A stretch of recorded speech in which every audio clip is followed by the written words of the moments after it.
എല്ലാവർക്കും the testing instinct എന്ന YouTube ചാനലിലേക്ക് സ്വാഗതം. നമ്മൾ ഇന്ന് നോക്കാൻ പോകുന്നത് ജാവയിലെ ഇമ്പോർട്ടൻ്റ് കൺസെപ്റ്റായ മെത്തേഡ് ഓവർലോഡിംഗ് ആണ്. ഞാൻ പാക്കേജ് 1 എന്ന പാക്കേജിന്റെ അകത്ത് ഒരു ക്ലാസ് ക്രിയേറ്റ് ചെയ്തിട്ടുണ്ട്. ക്ലാസിന്റെ പേര് മെത്തേഡ് ഓവർലോഡിംഗ് എന്നാണ്. ഈ ക്ലാസിന്റെ അകത്ത് ഒരു മെയിൻ മെത്തേഡും ഉണ്ട്. ഇനി ഈ ക്ലാസിന്റെ അകത്ത് ഞാനൊരു നോൺ സ്റ്റാറ്റിക് മെത്തേഡ് എഴുതാൻ പോവാണ്. ആ നോൺ സ്റ്റാറ്റിക് മെത്തേഡ് റിട്ടേൺ ചെയ്യാൻ പോകുന്ന ഒരു ഇൻറ്റീജർ വാല്യൂ ആണ്.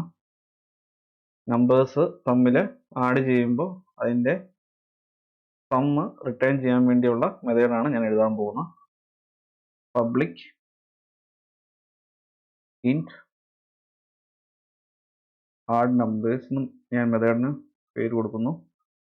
അതിനുശേഷം ഇൻറ്റ് num1 ഇൻറ്റ് num2 എന്ന രണ്ട് പാരാമീറ്റർ പാസ് ചെയ്തു. റിട്ടേൺ ടൈപ്പ് കൊടുത്ത് കമ്പൈലർ കംപ്ലൈൻ ചെയ്യാൻ തുടങ്ങി റിട്ടേൺ സ്റ്റേറ്റ്മെന്റ് വേണം എന്നുള്ളത്. അപ്പം നമുക്ക് റിട്ടേൺ സ്റ്റേറ്റ്മെന്റ് ആഡ് ചെയ്യാം. Return num1 plus num2. ഇവിടെ ഞാനൊരു വേരിയബിൾ യൂസേജ് ഞാൻ ഒഴിവാക്കിയിരിക്കുകയാണ്. വേറൊരു അപ്രോച്ചും കൂടി ഉണ്ട്, അതുകൊണ്ട് ഞാൻ കാണിക്കാം. തൽക്കാലം ഞാൻ ഈ ലൈൻ ഓഫ് കോഡ് കമന്റ് ചെയ്യുവാണ്. അതിനുശേഷം int sum equal to num1 plus num2 എന്ന് കൊടുക്കുന്നു. അതിനുശേഷം ആ വേരിയബിൾ റിട്ടേൺ ചെയ്യുന്നു. ഇങ്ങനെയും ചെയ്യാം. ഇങ്ങനെ ചെയ്ത് കഴിയുമ്പോൾ 2 ലൈൻ ഓഫ് കോഡ് വരും. ഒരു എക്സ്ട്രാ വേരിയബിളും കൂടെ നമ്മൾ ക്രിയേറ്റ് ചെയ്യേണ്ടതായിട്ട് വരും. അപ്പം ഞാൻ ഈ മെത്തേഡ് യൂസ് ചെയ്യുന്നില്ല, ഇത് തൽക്കാലം കമന്റ് ചെയ്യുവാണ്. എന്നിട്ട് നമ്മൾ ആദ്യമേ യൂസ് ചെയ്ത മെത്തേഡ് തന്നെ യൂസ് ചെയ്യാൻ പോവാണ്. ഈ മെത്തേഡ് ഇവിടെ കടന്നോട്ടെ, നിങ്ങൾക്ക് റെഫർ ചെയ്യാം. ഇങ്ങനെ ഒരു രീതി ഉണ്ടെന്ന് മനസ്സിലാക്കുക. ഇനി ആഡ് നമ്പേഴ്സ് എന്നുള്ള ഈ മെത്തേഡ് മെയിൻ മെത്തേഡിൽ കോൾ ചെയ്യണം. ഇതൊരു നോൺ സ്റ്റാറ്റിക് മെത്തേഡാണ്, അതുകൊണ്ട് ഈ ക്ലാസിന്റെ ഒബ്ജക്റ്റ് റെഫറൻസ് ക്രിയേറ്റ് ചെയ്തിട്ട് ആഡ് നമ്പേഴ്സ് എന്നുള്ള മെത്തേഡ് നമുക്ക് കോൾ ചെയ്യാൻ പറ്റുള്ളൂ. അപ്പം ഒബ്ജക്റ്റ് റെഫറൻസ് ക്രിയേറ്റ് ചെയ്യാം. Class name object reference name obj1 എന്ന് ഒബ്ജക്റ്റ് റെഫറൻസ് നെയിം ആയിട്ട് കൊടുക്കുന്നു. അതിനുശേഷം ന്യൂ കീവേഡ് യൂസ് ചെയ്തിട്ട് വീണ്ടും ക്ലാസ് നെയിം. ഇനി ആ ഒബ്ജക്റ്റ് റെഫറൻസ് യൂസ് ചെയ്ത് obj1 ഡോട്ട് ആഡ് നമ്പേഴ്സ് എന്നുള്ള മെത്തേഡ് വിളിച്ചിട്ട് രണ്ട് ആർഗ്യുമെന്റ്സ് പാസ് ചെയ്യാം. ഇൻറ്റീജർ ആയിട്ടുള്ള 4ഉം 6ഉം പാസ് ചെയ്തു. ആഡ് നമ്പേഴ്സ് എന്നുള്ള മെത്തേഡ് ഫോർവേഡ് ചെയ്ത് കഴിഞ്ഞാൽ നിങ്ങൾക്കൊരു ഇൻറ്റ് വാല്യൂ ആണ് ആ മെത്തേഡ് റിട്ടേൺ ചെയ്യുന്നത് മനസ്സിലാക്കാം. അപ്പം നമുക്കൊരു ഇൻറ്റീജർ വേരിയബിളിലേക്ക് ഈ ആഡ് നമ്പേഴ്സിന്റെ റിട്ടേൺ ടൈപ്പ് ആയിട്ട് വരുന്ന വാല്യൂ സ്റ്റോർ ചെയ്യാം. ഇൻറ്റ് ഈക്വൽ ടു എന്ന് പറഞ്ഞ് ഞാൻ കൊടുക്കുന്നു. അതിനുശേഷം ആ സമ്മിന്റെ വാല്യൂ ഞാൻ കൺസോളിൽ പ്രിന്റ് ചെയ്യാൻ പോവാണ്. എസ്ഒ ഞാനൊരു സ്ട്രിങ് കൂടെ ആഡ് ചെയ്യുവാണ്, സം ഈസ് എന്ന് പറഞ്ഞാൽ. അപ്പം കൺസോൾ ഔട്ട്പുട്ട് കൂടെ റീഡബിൾ ആവും, സം ഈസ്. അതിനുശേഷം കോൺകാറ്റിനേഷൻ ഓപ്പറേറ്റർ യൂസ് ചെയ്തിട്ട് വേരിയബിൾ യൂസ് ചെയ്യും. ഇനി നമുക്ക് ഈ ക്ലാസ് ഫയൽ റൺ ചെയ്യാം. റൈറ്റ് ക്ലിക്ക് ചെയ്യുന്ന റൺ ജാവ ആപ്ലിക്കേഷൻ. നമ്മുടെ എക്സ്പെക്ടേഷൻ കൺസോളിൽ സം ഈസ് 10 എന്നുള്ളത് വരണം എന്നുള്ളതാണ്. നമ്മൾ എക്സ്പെക്ട് ചെയ്ത പോലെ തന്നെ സം ഈസ് 10 എന്നുള്ളത് വന്നു. ഇനി മെത്തേഡ് ഓവർലോഡിംഗ് എന്ന കൺസെപ്റ്റ് അനുസരിച്ച് നമുക്ക് ഇതേ മെത്തേഡിനെയും തന്നെ വീണ്ടും ഈ ക്ലാസ്സിനകത്ത് യൂസ് ചെയ്യാം. അപ്പോൾ ശ്രദ്ധിക്കേണ്ട ഒരു കാര്യം, ഒന്ന് പാരാമീറ്റേഴ്സിന്റെ കൗണ്ട് ഡിഫറെൻ്റ് ആയിരിക്കണം. അല്ലെങ്കിൽ പാരാമീറ്റേഴ്സിന്റെ കൗണ്ട് സെയിം ആയാലും കുഴപ്പമില്ല, പക്ഷേ ഡേറ്റ ടൈപ്സ് ഡിഫറെൻ്റ് ആയിരിക്കണം. അതായത് ഞാൻ ഈ പർട്ടിക്കുലർ മെത്തേഡ് തന്നെ കോപ്പി പേസ്റ്റ് ചെയ്യുവാണ്. എന്നിട്ട് ഈ കമന്റ് ചെയ്ത ലൈൻസ് ഞാൻ റിമൂവ് ചെയ്യുവാണ്.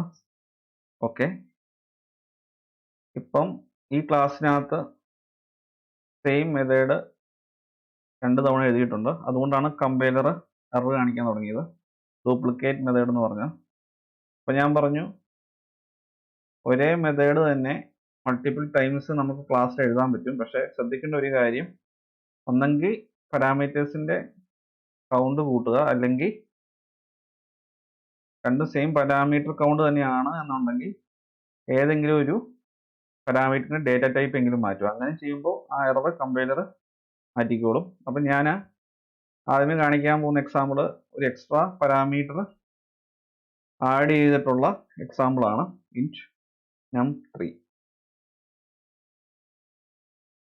ഓക്കെ, പാരാമീറ്ററിന്റെ കൗണ്ട് കൂട്ടിക്കഴിഞ്ഞപ്പോഴേ കമ്പൈലർ എറർ മാറ്റി. ഇനി നമുക്ക് അത് ഇവിടെ ആഡ് ചെയ്യാം num3. അപ്പൊ ഇപ്പം നമ്മൾ ചെയ്താക്കുന്ന കാര്യത്തിനാണ് മെത്തേഡ് ഓവർലോഡിംഗ് എന്ന് പറയുന്നത്. അതായത് മെത്തേഡിന്റെ പേര് സെയിം ആണ്, പക്ഷേ ഫസ്റ്റ് മെത്തേഡിനകത്ത് 2 പാരാമീറ്റർ ആണ് ഉള്ളതെങ്കിൽ സെക്കൻഡ് മെത്തേഡിനകത്തുള്ളത് 3 പാരാമീറ്റേഴ്സ് ആണ്. അതുകൊണ്ടാണ് എറർ പോയത്.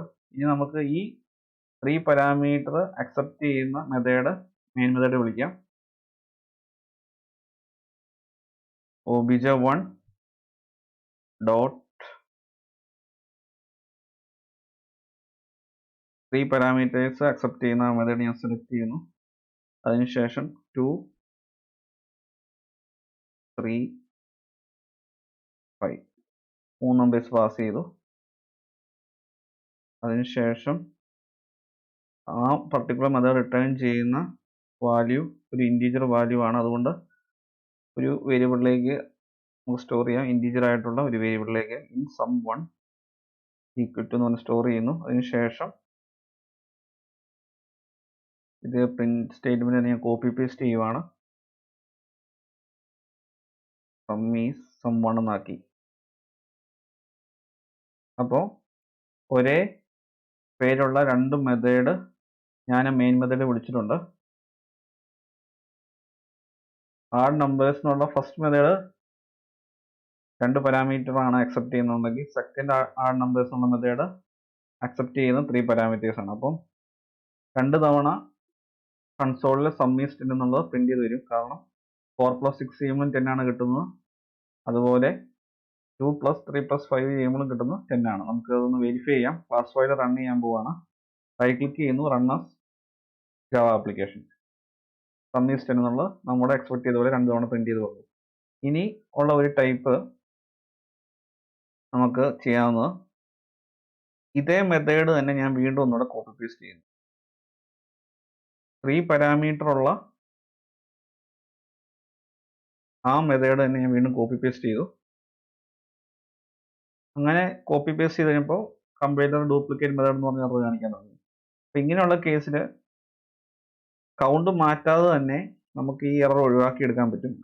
അതിന് ചെയ്യാവുന്ന കാര്യം എന്തെന്ന് വെച്ച് കഴിഞ്ഞാൽ നമുക്ക് ഇതിൽ ഏതെങ്കിലും ഒരു പാരാമീറ്ററിന്റെ ടൈപ്പ് അങ്ങ് മാറ്റിയാൽ മതി. ഫസ്റ്റ് പാരാമീറ്ററിന്റെ ടൈപ്പ് ഇൻറ്റിൽ നിന്ന് മാറ്റി ഞാൻ ഡബിൾ ആക്കുവാണ്. അപ്പം ഡബിളും ഇൻറ്റും കൂടെ ആഡ് ചെയ്യുമ്പോൾ കിട്ടുന്ന വാല്യൂ ഒരു ഡബിൾ വാല്യൂ ആയിരിക്കും. അതുകൊണ്ട് നമുക്ക് റിട്ടേൺ ടൈപ്പും കൂടെ മാറ്റേണ്ടതായിട്ട് വരും. അതുകൊണ്ടാണ് ഈ എറർ ഇവിടെ വരുന്നത്. അതുകൊണ്ട് നമുക്ക് ഇൻറ്റ് എന്നുള്ള ഡേറ്റ ടൈപ്പ് മാറ്റി നമുക്ക് ഡബിൾ ആക്കാം. അപ്പോൾ എറർ വെക്കോളും. അപ്പോൾ ഈ 2 മെത്തേഡ്സ് നോക്കിക്കഴിഞ്ഞാൽ നിങ്ങൾക്ക് കാണാം, ഈ 2 മെത്തേഡ്സും അക്സെപ്റ്റ് ചെയ്യുന്ന പാരാമീറ്റേഴ്സിന്റെ കൗണ്ട് സെയിം. അത് 3ഉം 3 ആണ്. പക്ഷേ ജാവ കമ്പൈലർ എറർ കാണിക്കുന്നില്ല. അതിനുള്ള മെയിൻ റീസൺ ഈ ഫസ്റ്റ് പാരാമീറ്റർ, അതായത് 24th ലൈനിൽ എഴുതിയിരിക്കുന്ന ആ നമ്പേഴ്സിന്റെ ഫസ്റ്റ് പാരാമീറ്റർ ഡബിൾ ആണ്. പക്ഷേ 19th ലൈനിൽ എഴുതിയേക്കുന്ന ആ നമ്പേഴ്സ് എന്ന മെത്തേഡിന്റെ ഫസ്റ്റ് പാരാമീറ്റർ ഇന്റ് ആണ്. അതുകൊണ്ടാണ് ജാവ കമ്പൈലർ എറർ കാണിക്കാത്തത്. അപ്പോൾ നിങ്ങൾ ശ്രദ്ധിക്കേണ്ട കാര്യം, മെത്തേഡ് ഓവർലോഡിങ് ചെയ്യുമ്പോൾ ഒന്നെങ്കിൽ നിങ്ങൾക്ക് മൾട്ടിപ്പിൾ പാരാമീറ്റേഴ്സ് പാസ് ചെയ്തുകൊണ്ട് എറർ ഒഴിവാക്കിയെടുക്കാം. ഇല്ലെങ്കിൽ സെയിം പാരാമീറ്റർ കൗണ്ട് ആണ് എന്നുണ്ടെങ്കിൽ നിങ്ങൾ ചെയ്യേണ്ട കാര്യം ഏതെങ്കിലും ഒരു പാരാമീറ്ററിന്റെ ടൈപ്പ് മാറ്റുക. അപ്പം ജാവ കമ്പൈലർ എറർ കാണിക്കുക. അപ്പം നിങ്ങൾക്ക് മെത്തേഡ് ഓവർലോഡിംഗ് എന്ന കൺസെപ്റ്റ് ക്ലിയർ ആയിട്ട് മനസ്സിലായെന്ന് ഞാൻ പ്രതീക്ഷിക്കുന്നു. ഇത് വളരെ ഇമ്പോർട്ടൻറ്റ് ടോപ്പിക്കാണ്. ഇത് ഇന്റർവ്യൂ ക്വസ്റ്റ്യൻ ആയിട്ടും വരുന്ന ഒരു ഇമ്പോർട്ടൻറ്റ് ക്വസ്റ്റ്യനുമാണ്. ഈ വീഡിയോ ഇഷ്ടമായെങ്കിൽ തീർച്ചയായും ചാനൽ സബ്സ്ക്രൈബ് ചെയ്യുക, വീഡിയോ ലൈക്ക് ചെയ്യുക, ഷെയർ ചെയ്യുക. അതുപോലെ ഡൗട്ട്സ് ഉണ്ടെങ്കിൽ തീർച്ചയായും കമൻറ്റ് ബോക്സിൽ ചോദിക്കുക, ഞാൻ ക്ലിയർ ചെയ്ത് തരുന്നതായിരിക്കും. അതുപോലെ നോട്ടിഫിക്കേഷൻ ബെല്ലൈക്കൺ കൂടി എനേബിൾ ചെയ്യുക. എങ്കിൽ മാത്രമേ ഞാൻ പുതിയ വീഡിയോസ് അപ്ലോഡ് ചെയ്യുമ്പോൾ കറസ്പോണ്ടിങ് നോട്ടിഫിക്കേഷൻ നിങ്ങൾക്ക് ലഭിക്കുകയുള്ളൂ. Thanks for watching and keep learning.